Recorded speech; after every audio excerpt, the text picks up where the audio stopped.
تو اس لیے اللہ سے یہ دعا مانگیں، ربنا لا تزغ قلوبنا بعد اذ ہدیتنا، اللہ ہدایت کے بعد ہمارے دلوں کو دوبارہ ٹیڑھا نہ کر دینا۔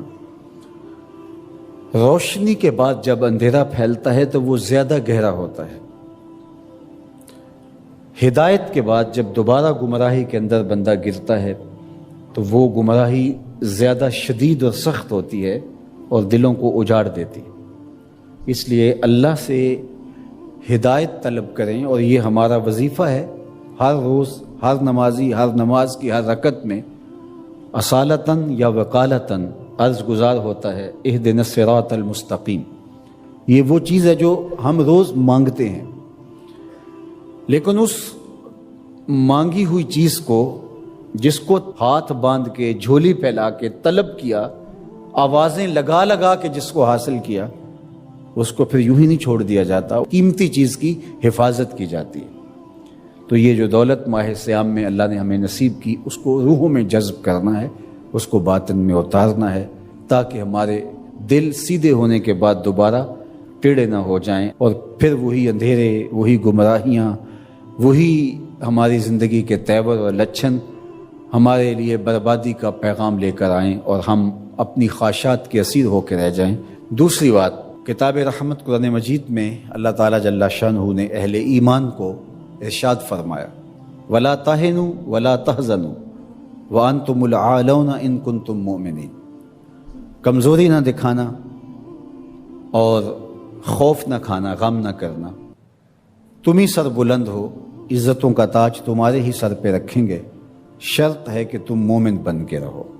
تو اللہ تعالیٰ جل شانہ کا یہ نظام ہے، تو اس نظام کے تحت ہمیں ہمیشہ اپنی ہمتوں کو مجتمع رکھنا چاہیے، اور ہمیشہ اسلام کے دیے گئے ضابطوں کے مطابق اپنے آپ کو ڈھال کر کے زندگی بسر کرنے کا عزم کرنا چاہیے۔ تو پھر رب کا وعدہ ہے اس کی بہر صورت تکمیل ہوگی۔ تو آج ہم دنیا کے اوپر جو ذلت اور رسوائی، پستی اور زبوحالی کا شکار ہیں، تو اس کا سبب یہ ہے کہ ہم نے اللہ کے ساتھ کیے گئے وعدے کی تکمیل نہیں کی، اور آج وہی امت جو 313 ہو کے کفر کے مقابلے میں کھڑی ہو گئی تھی، اور فاقہ مستوں نے 10 اونٹ روز ذبح کر کے کھانے والے شکم پرستوں کے پرخچے اڑا کے رکھ دیے تھے، اور عظیمت کی انوکھی داستان رقم کی تھی کہ میرے رب نے بھی اس دن کو یوم فرقان کہہ کے پکارا تھا۔ آج یہ وہی امت ہے، 56-57 اسلامی ملکوں کی افواج، جدید میزائل، آلات حرب و ضرب، اور ہم دنیاوی وسائل سے مالا مال 56-57 اسلامی ملک آج یہ منتیں کرتے پھرتے ہیں کہ سلامتی کونسل کا اجلاس ہی طلب کر لیا جائے، اور وہ کس بے نیازی کے ساتھ کہتے ہیں کہ نہیں اب چند دن بعد کریں گے۔ کیا یہ دن بھی ہم نے دیکھنے تھے؟ عجیب بے بسی کی صورت ہے۔ اللہ اس امت کو کھویا ہوا وقار عطا کرے، اور یہ ہمیں سزا مل رہی ہے جو ہم نے حضور کو دکھ دیا۔ میں آپ سے پوچھتا ہوں، گھر کے سربراہ کو کتنی تکلیف ہوتی ہے جب اس کے بیٹے آپس میں لڑ رہے ہوتے ہیں؟ اس کا دل خون کے آنسو ہوتا ہے۔ تو جب امت آپس میں 73 گروہوں میں بٹی ہو تو رسول اللہ کو کتنی تکلیف ہوتی ہوگی؟ گنبد خضرا میں حضور کتنے دکھی ہوتے ہوں گے۔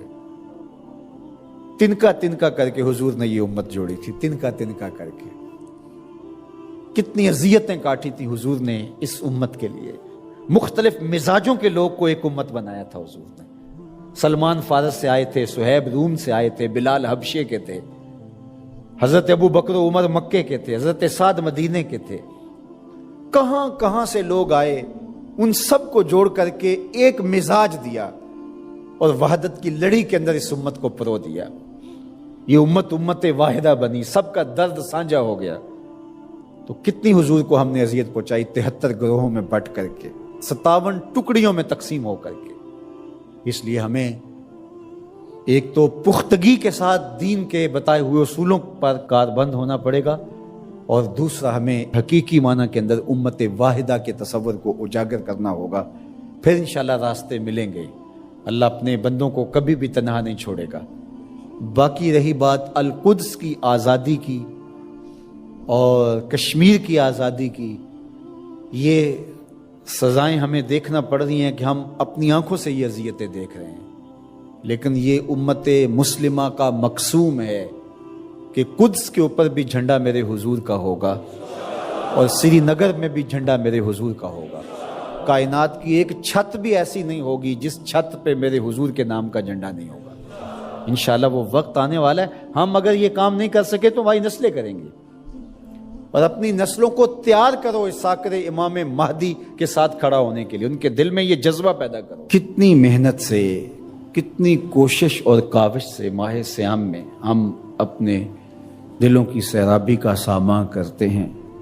اور اگر عید کے دن وہیں کھڑے ہوں جہاں رمضان المبارک سے پہلے کھڑے تھے تو پھر سوچنے والی بات ہے کہ اتنی مشقت کیوں اٹھائی اگر ہم نے اس دولت کو سنبھالنا نہیں تھا.